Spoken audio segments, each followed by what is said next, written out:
नमस्कार दोस्तों, मैं योगाचार्य आनंद आज आपको एक बड़ी शिक्षाप्रद कहानी सुनाना चाहता हूँ सम्राट सिकंदर के बारे में।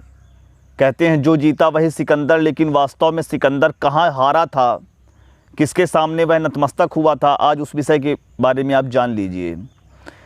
तो जब विश्व विजय के अभियान में सिकंदर जा रहा था, उस समय उसकी सेना जब एक नदी को पार करने के पास पहुंची, नदी के किनारे, तो वहां देखा कि एक संत जिसका नाम डायग्नोसिस था, तो जाके सिकंदर ने उस संत को देखा तो वह नंग दड़ंग बिना कपड़ों के नदी के किनारे रेत पर लेटा हुआ था, जिसे देखकर सिकंदर बहुत तेज़ी से हंसा, ज़ोर ज़ोर से हंसा सिकंदर।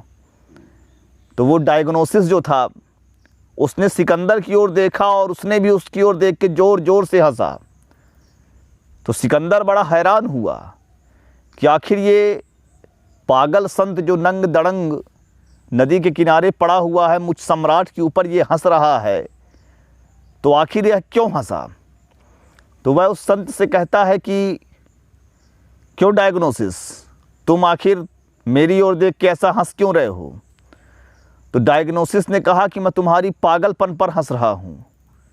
तो सिकंदर ने कहा कैसे पागलपन। तो डायग्नोसिस ने उससे पूछा, बोला कि तुम क्या चाहते हो। तो सिकंदर बोला कि मैं बहुत सारे पैसे, मान सम्मान और दुनिया में अपना वर्चस्व चाहता हूँ। तो डायग्नोसिस ने पूछा कि फिर क्या करोगे। तो सिकंदर ने कहा कि मैं पहले एशिया माइनोर को जीतूंगा, एशिया उपमहाद्वीप को मैं जीतूंगा। उसके बाद डायग्नोसिस ने पूछा कि फिर क्या करोगे। तो बोले जो एशिया माइनोर की जो बाद एशिया महाद्वीप के जो बाहर के जो देश होंगे, मैं उनको भी धीरे धीरे जीतूंगा। बोले फिर तुम क्या करोगे। तो बोला फिर मैं पूरे विश्व को जीतूंगा। तो डायग्नोसिस ने पूछा कि उसके बाद क्या करोगे। तब सिकंदर कहता है कि फिर मैं चैन के साथ कहीं बैठूंगा और आराम करूंगा। तो डायग्नोसिस ने कहा कि फिर यदि तुम्हें आराम ही जीवन में करना है तो तुम फिर इतना उधम क्यों मचा रहे हो, जो तुम आगे चल के करोगे मैं वो काम अभी से कर रहा हूँ। तो सिकंदर को उसकी बात जची।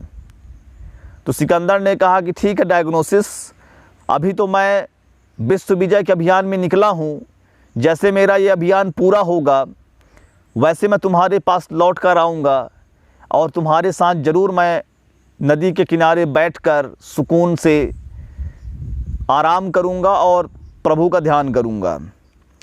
और ऐसा कहकर सिकंदर चला गया। तो अब सिकंदर चूँकि यह कह के चला गया, लेकिन सभी जानते हैं कि सिकंदर की मृत्यु बहुत कम उम्र में हो गई। सिकंदर की मृत्यु हो गई और सिकंदर जो आराम का एक स्वप्न देखा था मन में कि भविष्य में जाकर मैं आराम करूंगा, तो वह स्वप्न उसका कभी पूरा नहीं हो पाया। तो इस कहानी से हमें क्या शिक्षा मिलती है। इस कहानी से हमें यह शिक्षा मिलती है कि जीवन एक ऐसा अनमोल उपहार है, जिस उपहार को हमें बड़े सोच समझ कर इसके संपूर्ण समग्र रूपों को हमें जीना चाहिए। अब ये समग्र रूप हमें प्राप्त कैसे हों, हमें कौन सा मार्ग अपनाना चाहिए जिससे हम जीवन को संपूर्णता के साथ जिएं। तो इसके लिए धर्म का जो मार्ग है, उस मार्ग में हम सभी को आगे आना चाहिए और निश्चय ही इससे हमारा जो जीवन बनेगा वो जीवन संपूर्ण होगा, किसी प्रकार की कमी नहीं होगी। तो सबसे अच्छा माध्यम है कि अपने जीवन में योग, ध्यान, प्राणायाम को आप अपनाइए। इससे क्या है कि एक मानसिक शांति आपके भीतर आएगी और आप जो भी कार्य करेंगे तो आनंद पूर्वक करेंगे। बाहर से आप कार्य करते हुए से प्रतीत होंगे, लेकिन भीतर से आपके अंदर एक आंतरिक आनंद होगा। तो योगमय जीवन और धर्ममय जीवन, आध्यात्मिक जीवन जिस व्यक्ति ने समझ लिया है, इसे अपना लिया है, तो निश्चय ही उसके जीवन में एक अद्भुत आनंद का प्रादुर्भाव होता है। तो मैं योगाचार्य आनंद आपसे लेता हूँ इजाज़त। जय हिंद, जय भारत।